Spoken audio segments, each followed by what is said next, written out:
Hello everyone, we're going to do step 4, which is the floating steering system assembly.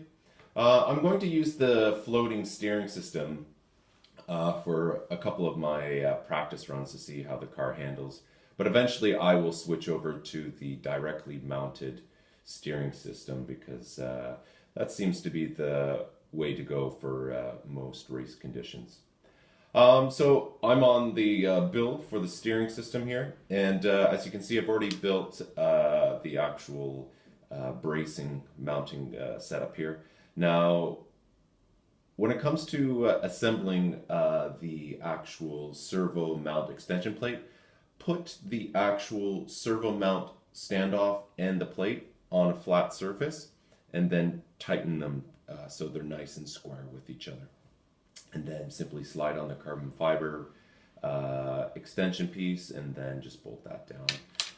The actual side piece here, it's quite easy to do. It's keyed in, just bolt that down as well. Make sure everything's nice and snug and you're good to go. Now, when it comes to the steering posts, what you want to do is make sure that your bearings are seated properly in the actual housing.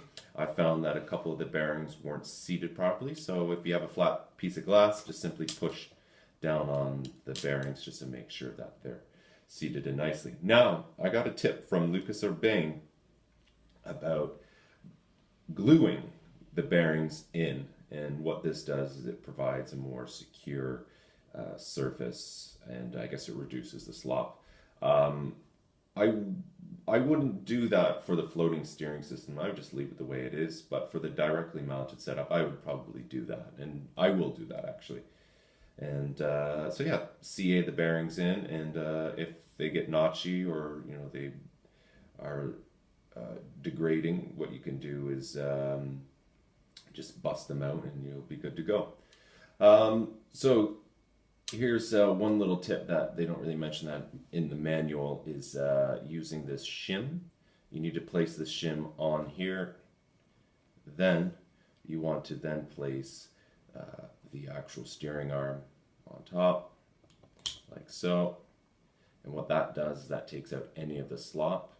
And then just simply put the screw on. Now, you can go ahead and use Loctite if you wish. Or you can just tighten it down with some force, and you don't want to scratch the surfaces of the steering post because you want to keep it as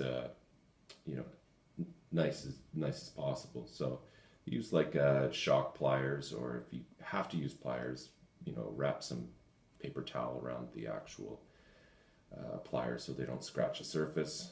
Then what you do is just tighten it down. And just check to make sure that the arm is spinning freely, which it is. And just check for any up and down movement.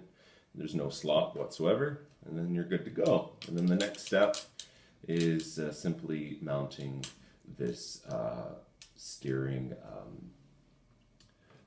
bridge. And I would probably use a small dab of CA glue on the steering bridge just to make sure that everything's going to be snug and secure. Okay, that's pretty much it. Simply mount everything onto your chassis and you'll be good to go. Okay, bye-bye.